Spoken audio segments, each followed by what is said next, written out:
student, today we are going to study about another topic, soil. What is a soil? Soil is rich in minerals and it is important resource that decides life in an area. So here is soil क्या है, इसमें काफ़ी सारे minerals मिलते हैं और life diversity, different form of life हमें क्यों मिलती है? बिकॉज ऑफ द डिफरेंट जो सॉइल्स में मिनरल्स प्रेजेंट होते हैं, उस वजह से अलग अलग जगह पे अलग अलग सॉइल्स होती है, उनमें अलग अलग नंबर ऑफ मिनरल्स प्रेजेंट होते हैं। उससे लाइफ में डाइवर्सिटी एंड वेरिएशन है, बहुत अलग अलग फॉर्म के हमें डिफरेंसेस जो लाइफ फॉर्म में दिखते हैं because of the soil. Soil क्या है? तो सॉइल में सारे ही मिनरल्स मिल रहे हैं एंड सॉइल फॉर्मेशन के बारे में हम स्टडी करेंगे। फॉर्मेशन ऑफ सॉइल, तो फॉर्मेशन ऑफ सॉइल कैसे होता है, इसके लिए 2 प्रोसेस होते हैं। फर्स्ट है weathering and second is paedogenesis. Paedogenesis का मतलब है सॉइल डेवलपमेंट। वेदरिंग में क्या होता है, जो रॉक्स होते हैं, जो चट्टानें होती हैं, वो स्मॉल पार्टिकल्स में ब्रेक होके फाइनली सॉइल बन जाती हैं। एंड देन जो सॉइल पार्टिकल्स होते हैं वो इतने मैच्योर नहीं होते, उनमें बहुत सारी चीज़ें जो मिनरल्स हैं और उनमें जो ऑर्गेनिक मटेरियल्स है वो नहीं होते हैं। तो जब ये पीडोजेनेसिस में वो सारे मटेरियल्स का एडिशन होता है, मिनरलाइजेशन और इसके अंदर ह्यूमिफिकेशन होता है, सॉइल में ह्यूमस का, ऑर्गेनिक मैटर्स का एडिशन होता है, तो वो कहलाता है पीडोजेनेसिस। तो ये डेवलपमेंट है और यहाँ पे जो है सॉइल का फॉर्मेशन है। तो वेदरिंग जो है वो क्या है? Next we are going to study about weathering. Formation में 2 प्रोसेसेस इन्वॉल्व हैं और वेदरिंग जो होती है वो 3 तरह से हो जाती है।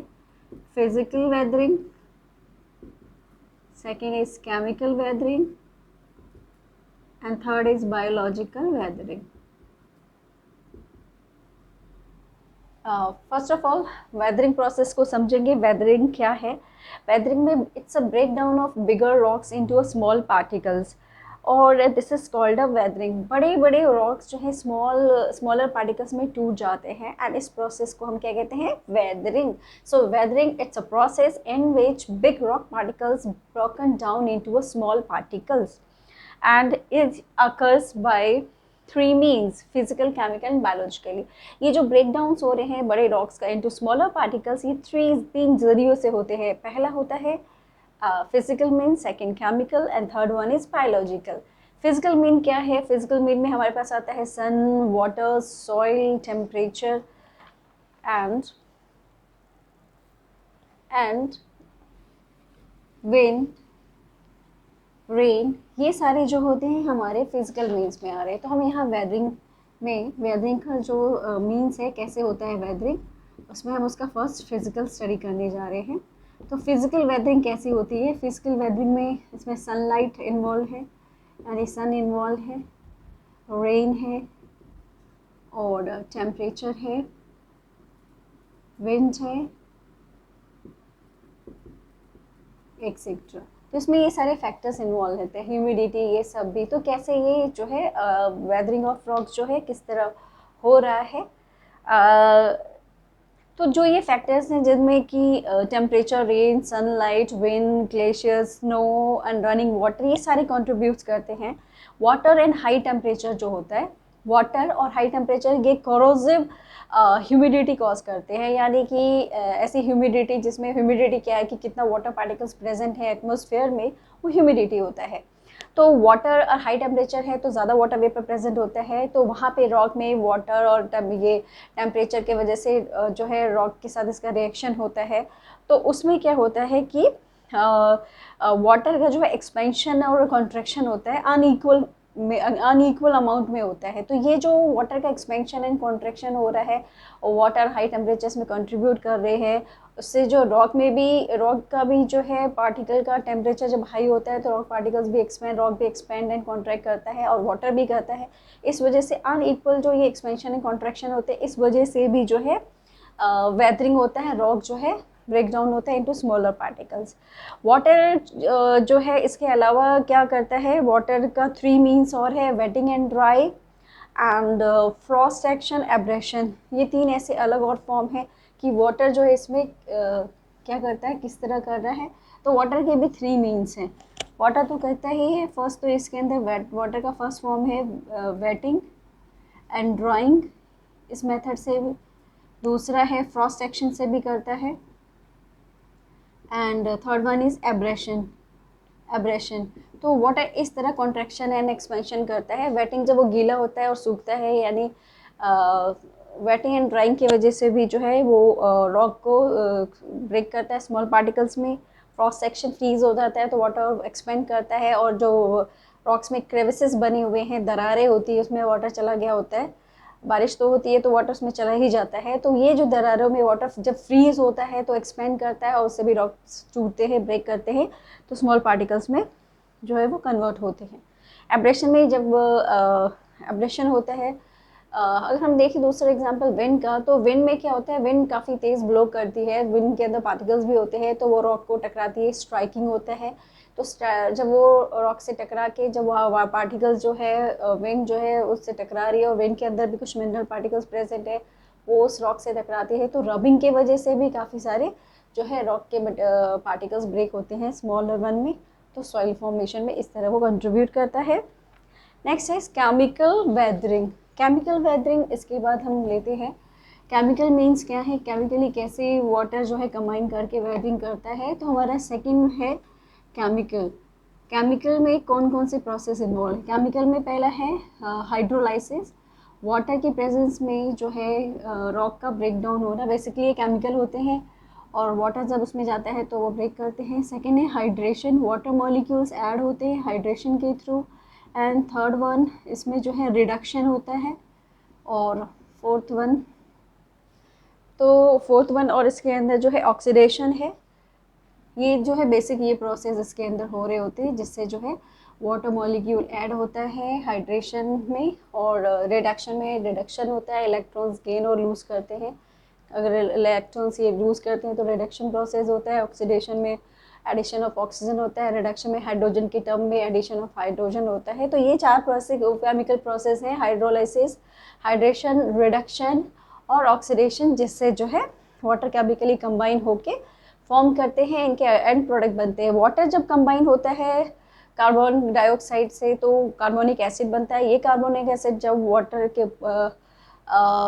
रॉक के ऊपर जब रेन होती है तो रेन में जब कार्बोनिक एसिड बन जाता है, तो जब वो वाटर रॉक के ऊपर आता है तो रॉक पार्टिकल उससे रिएक्ट करके जो है कुछ अनदर प्राइमरी प्रोडक्ट्स बना देते हैं।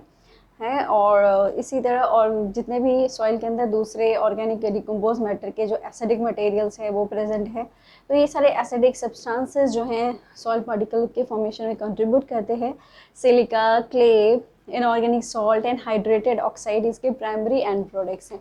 तो प्राइमरी एंड प्रोडक्ट्स बनते हैं क्योंकि वाटर जो है रिएक्ट कर रहा है, तो ये प्राइमरी एंड प्रोडक्ट्स बन रहे हैं। और ये प्राइमरी एंड प्रोडक्ट्स कौन कौन से हैं, ये है हमारे सिलिका, हाइड्रोजन ऑक्साइड,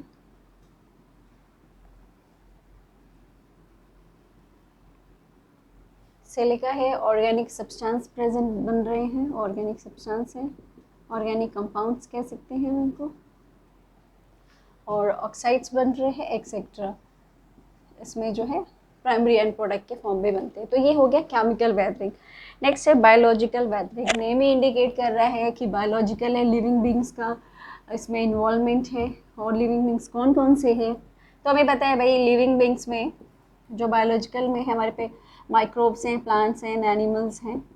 तो बायोलॉजिकल में हमारे पास आते हैं लाइकेन्स और bryophytes, lichens, bryophytes, lichens, bryophytes, और इसमें बिग प्लांट्स, एंजियोस्पर्म्स आते हैं। एंजियोस्पर्म्स जो हमारे बिग प्लांट्स होते हैं, बिग प्लांट्स। लाइकेन्स और ब्रायोफाइट्स है। ब्रायोफाइट्स में एग्जांपल हमारे पास मोसेस जो होते हैं, काई जिसको कहते हैं। लाइकेन एल्गी और फंजी का कॉम्बिनेशन होता है। तो जब लाइकेन ग्रो करता है रॉक के ऊपर तो वहाँ पे कुछ वो जो है रॉक के साथ रिएक्ट करके मिनरल एसिड रिलीज करते हैं लाइकेन्स, तो वो जो है वो रॉक को डिसॉल्व करते हैं और रॉक के ऊपर थिन लेयर बना देते हैं। रॉक पार्टिकल्स वहाँ पे स्मॉल पार्टिकल्स में कन्वर्ट होते हैं। तो ये लाइकेन की वजह से वहाँ पे सॉइल फॉर्मेशन, स्मॉल अमाउंट में सॉइल बिल्डअप होती है। एंड मोसेस फिर जब ये रॉक्स ब्रेक होते हैं, उनमें क्रेविसेस बनते हैं, तो मॉसेस उन रॉक के बीच में ग्रो करती है, उनकी ग्रोथ से भी वो एक्सपेंड करता है और ब्रेक करता है स्मॉल पार्टिकल्स में। एंजियोस्पर्म्स, बड़े बड़े बिग प्लांट्स के रूट्स जब नीचे की ओर जाते हैं सॉइल में अंदर रॉक्स की ओर, तो वो भी रॉक्स को ब्रेक करते हैं। इस तरह ये सब जो है रॉक फॉर्मेशन में कंट्रीब्यूट करते हैं। नाउ नेक्स्ट इज़ कि हम किस तरह जो है रॉक फॉर्मेशन के बाद उनमें रॉक की जो क्वालिटी एनहेंस होती है। ये मिनरल्स ऑब्वियसली रॉक जो है ब्रेक कर रहा है और स्मॉल पार्टिकल्स बन रहे हैं, लेकिन सॉइल तो भाई क्या है, सॉइल में क्या है, सॉइल इज़ कि सॉइल में मिनरल्स प्रेजेंट हैं प्लस इसमें ऑर्गेनिक मैटर्स प्रेजेंट हैं। तो ये ऑर्गेनिक मैटर्स जो प्रेजेंट है इसका कॉम्बिनेशन है। तो अभी हमने देखा कि ऑर्गेनिक मैटर्स कैसे इसमें ऐड होंगे। तो ये जो बायोलॉजिकल वेदरिंग में लाइकेन, मॉसेस और प्लांट्स हैं, इनके जो डेड डिके मैटर्स रह जाते हैं, तो ये ही जाके आगे जाके ऑर्गेनिक मैटर में कन्वर्ट होते हैं, ह्यूमस बनता है, ह्यूमिनिफिकेशन होता है। तो हमारा नेक्स्ट है आफ्टर वेदरिंग, हमारा सेकंड है पीडोजेनेसिस। पीडोजेनेसिस यानी सॉइल का डेवलपमेंट। अब सॉइल जो है हमारी बन गई है, अब उसमें जो है उसकी क्वालिटी कैसे बढ़ती है, एनहेंस होती है, तो वो डेवलपमेंट है। सॉइल का प्रोफाइल बनता है, अलग अलग लेयर पे अलग अलग मिनरल्स मिलते हैं। मैच्योर सॉइल अलग जगह पे है, इमेच्योर सॉइल अलग है। तो जहाँ पे सॉइल बनती है वहाँ पे उतनी मैच्योर नहीं होती, जैसे जैसे सॉइल बनती जाती है वो ऊपर की ओर आती है और टॉप लेयर पे उसके ऑर्गेनिक मैटर एडिशन होता है, तो वो लेयर बिल्कुल टॉप फर्टाइल लेयर बन जाती है जहाँ पे प्लांट्स अच्छे से ग्रो करते हैं। पीरोजेनेसिस यानी कि सॉइल डेवलपमेंट, इसके बारे में स्टडी करेंगे कि सॉइल डेवलपमेंट जो है वो कैसे होता है। तो पीरोजेनेसिस जो है, पीरोजेनेसिस में क्या है, this process concludes the decomposition of, यहाँ पे डीकम्पोजिशन है, decomposition by bacteria and fungi, during which organic matters converted into its simple form, which leading to humidification and mineralization। इस प्रोसेस में क्या हो रहा है, बैक्टीरिया और फंजी जो हैं वो ऑर्गेनिक मैटर को डिकम्पोज करते हैं उनके सिंपल फॉर्म में, जिससे क्या हो रहा है, ह्यूमिफिकेशन हो रहा है, ऑर्गेनिक मैटर का एडिशन हो रहा है एंड मिनरलाइजेशन है। ये जो स्मॉल पार्टिकल्स बन रहे हैं फाइनली ये मिनरल लेवल तक कन्वर्ट होते हैं, इनमें मिनरल्स का एडिशन होता है, फर्दर में मिनरलाइजेशन होता है। तो ये कौन करते हैं, जो ये डेट्रीवोरस होते हैं। डेट्रीवोरस कौन से होते हैं, डेट्रीवोरस हमारे एनिमल्स हैं, डेट्रीटिवोरस। तो ये जो डेट्रीटिवोरस हैं एनिमल्स, जैसे कि निमेटोड्स हैं, सच एज, अब हमें पता होना चाहिए कि डेट्रीटिवोरस कौन से, पीरोजेनेसिस में बैक्टीरिया फंजाई तो है, ये भी डेट्रीटिवोरस में आते हैं, डिकम्पोजर्स होते हैं। डेट्रीवोरस में जैसे कि नीमेटोड्स हैं हमारे, आर्थ्रोपोडा है, आर्थ्रोपोडा है, और हमारे आर्थ्रोपोडा, रेट्रीवर्स, अर्थवॉर्म जो कि इको फ्रेंडली माना जाता है, ये फार्मर फ्रेंडली होता है। अर्थवॉर्म का होना तो बहुत ज़रूरी है, ये एक बड़ी ही इम्पोर्टेंट डेट्रीटिवोरस है। तो ये डेट्रीटिवोरस, इसमें और भी हम देख सकते हैं, अभी ये तो फाइलम्स हो गए, इनके और भी कौन से हैं इसके अलावा, सच एज स्कोलोपेंड्रा, मिलीपीड्स जो हैं, एंड्स एक्सेट्रा। तो ये भी, इनके अलावा नीमेटोड्स जो है हमारे, और आर्थ्रोपोडा, अर्थवॉर्म, ये सारे जो हैं फार्मर फ्रेंडली हैं और ये जो है ऑर्गेनिक मैटर्स को कंज्यूम कर लेते हैं, यानी कि स्कोलोपेंड्रा, मिलीपीड्स एंड ये भी अर्थवॉर्म, ये सारे ऑर्गेनिक मैटर को कंज्यूम करने के बाद एक्सक्रीटरी मैटर में वो नाइट्रोजन रिलीज़ करते हैं। और ये जो नाइट्रोजन होता है, ये जो है ये प्लस जो प्लांट्स और एनिमल्स के डेड डिके मैटर्स हैं, ये कंबाइन करके क्या बनाते हैं, ह्यूमस बनाते हैं। तो इनका जो है ऑर्गेनिक मैटर प्लस जो अभी हमने पढ़ा ऑर्गेनिक मैटर, जिसमें हमारे डेट्रीवोरस आते हैं, ऑर्गेनिक मैटर जो है हमारे किसके, डेट्रीटिवोरस के, प्लस प्लांट्स एंड एनिमल्स के dead decay matter means dead and decay matters जो है ये कंबाइनली जो है सॉइल में ह्यूमिफिकेशन करते हैं, तो हमारे ह्यूमिफिकेशन उसमें ऑर्गेनिक मैटर कहाँ से ऐड होते हैं, जो नेमेटोड्स हैं, आर्थ्रोपोड्स हैं, अर्थवॉर्म है, स्कोलोपेंड्रा, एंट एंड मिलीपीड्स, ये सारे मिल के जो ऑर्गेनिक मैटर को कंज्यूम करते हैं और जो उनका एक्सक्रीटरी में नाइट्रोजन प्रोडक्ट निकलता है वो matter plus plants and animals का डेड डिके मैटर, ये दोनों कंबाइन होकर ह्यूमिडिफिकेशन सॉइल के अंदर उसको मिनरल रिच प्लस उसके अंदर और भी ऑर्गेनिक यूजफुल ऑर्गेनिक मैटर्स उसमें ऐड करता है। इस तरह ये पेडोजेनेसिस में सॉइल फॉर्मेशन हो जाती है और एक डिफरेंट सॉइल की प्रोफाइल बनती है। जो टॉप लेयर है, टॉप मोस्ट लेयर सबसे फर्टाइल होती है क्योंकि वहीं पे प्लांट्स के एनिमल के जो ह्यूमस जो बनता है वहीं पे ऐड होते हैं, प्लस मिनरलाइजेशन तो हो ही रहा होता है।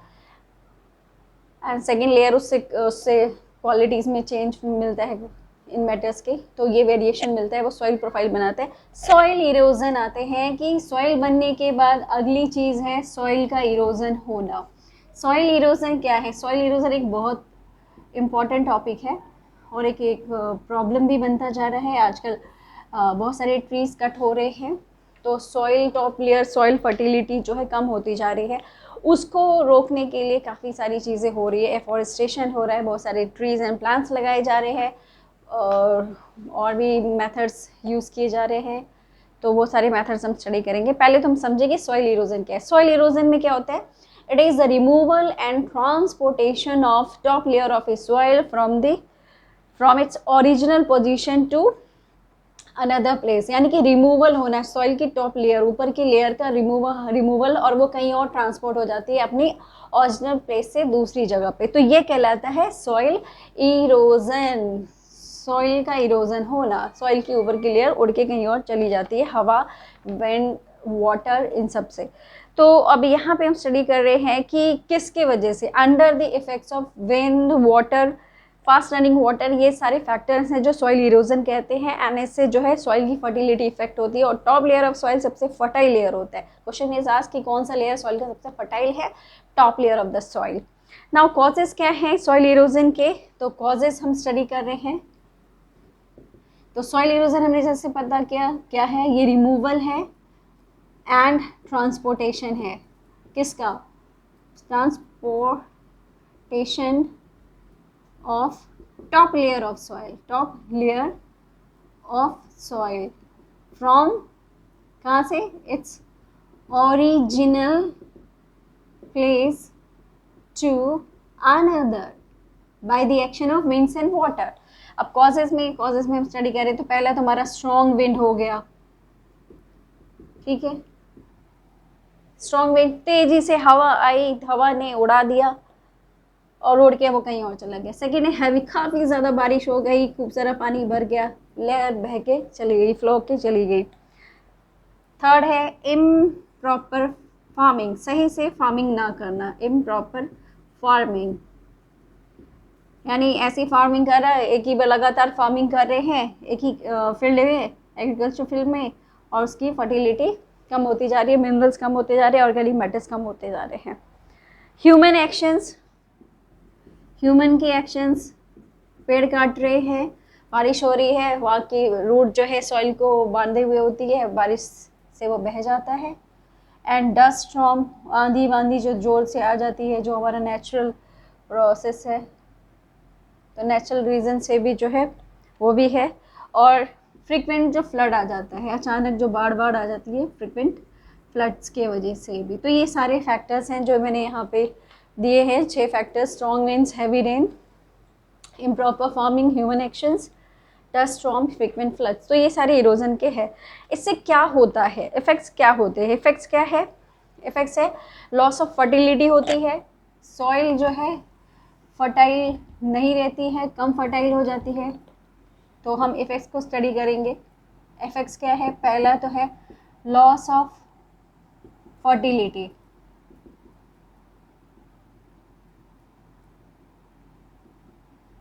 लॉस ऑफ फर्टिलिटी है। एंड और क्या होता है? डेजर्टिफिकेशन हो जाता है, मरुस्थल बनता है, सैंड वाला सैंड वाला एरिया बनता है जिसको डेजर्टिफिकेशन कहते हैं। दूसरा है लैंडस्लाइड, हिली एरियाज़ में होती है। लैंडस्लाइड्स हम देखते हैं बहुत ज़्यादा कॉमन प्रॉब्लम है हिली एरियाज़ में, तो वो इसी वजह से लैंडस्लाइड इन हिली एरिया की कटिंग ऑफ ट्रीज़ के वजह से हो रहा है, तो ये वहाँ पे होता है।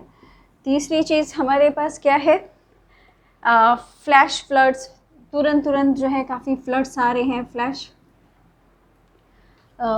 बाढ़ अचानक आ जाती है, वो इस वजह से ही आ रही है। ये पेड़ वेड़ जो है रहते हैं तो ये क्या करते हैं, रोकती है। नेक्स्ट वन इज़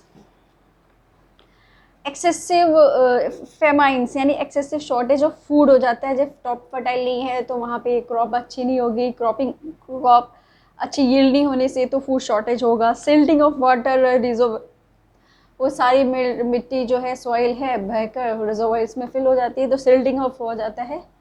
फेमाइंस जो होते हैं। और सिक्स है सिल्टिंग जो हो रही है वाटर रिजर्व में, तो सिल्टिंग्स हो रही है। ये है इफेक्ट्स वाले रीजंस के।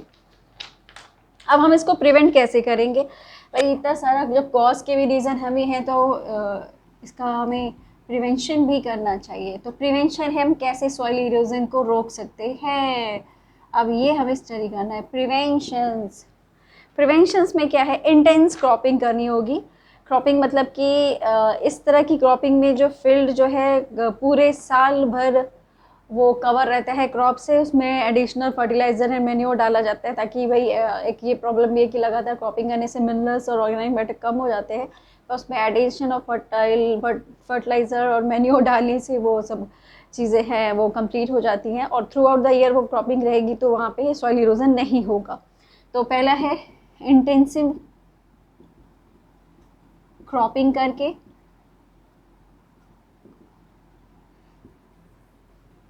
और सेकंड हम क्या कर सकते हैं, sowing grasses and planting ज़ीरोफाइट्स।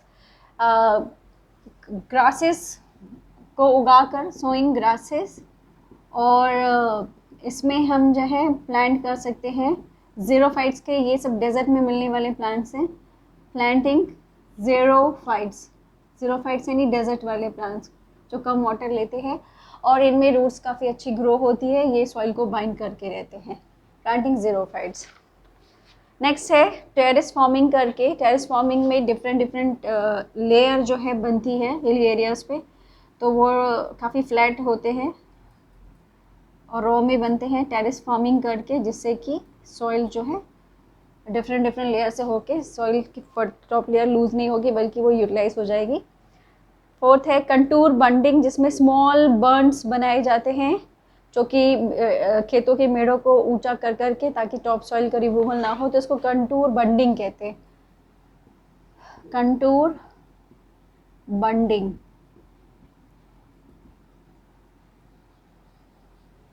Contour bunding. Next है विंड ब्रेक्स। विंड ब्रेक्स के लिए क्या करते हैं कि ट्रीज और शॉप्स को जो है राइट एंगल में, विंड के राइट एंगल में लगाया जाता है, जिससे कि ये विंड से सॉइल इरोजन, सॉइल जो ब्लो करती है वो नहीं पाएगी। विंड ब्रेक्स इनको कहते हैं, किया जाता है। एंड नेक्स्ट है प्रॉपर ड्रेनेज किया जाता है कैनाल का अराउंड द फील्ड, एक अच्छा प्रॉपर उससे हो जाता है। And 8 making strong embankments along the river bank. River के किनारे अच्छा सा एम्बैंकमेंट्स बनाकर उसको रोकना। तो नेक्स्ट है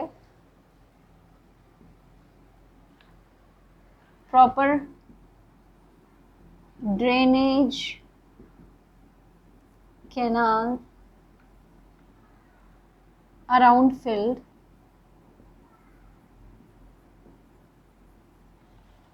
एंड नेक्स्ट है एम्बैंकमेंट्स